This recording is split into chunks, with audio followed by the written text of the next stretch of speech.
చేపల పులుసు కాద్దామా అనుకున్నప్పుడు ఎమ్మటనే గుర్తుకొచ్చేది కొత్తిమీర టమాటాలు బెండకాయలు అనమాట. ఇవి లేకుండా చేపల పులుసే ఉండదు.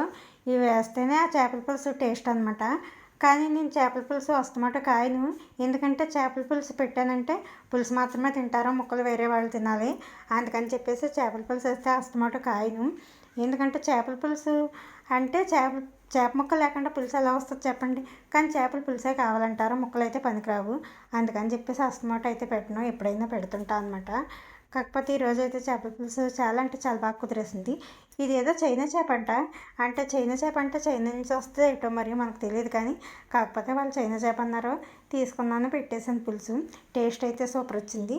కాకపోతే మనం పులుసు తాలింపు పెట్టేసుకున్న తర్వాత బెండకాయలు అవి వేసేసుకుని ఓ పొంగర అంచు కొంచెం ఉడికిన తర్వాత ఈ చేప ముక్కలు అయితే వేసుకుని మరి కొంచెం సేపు ఉడకపెట్టుకోవాలి.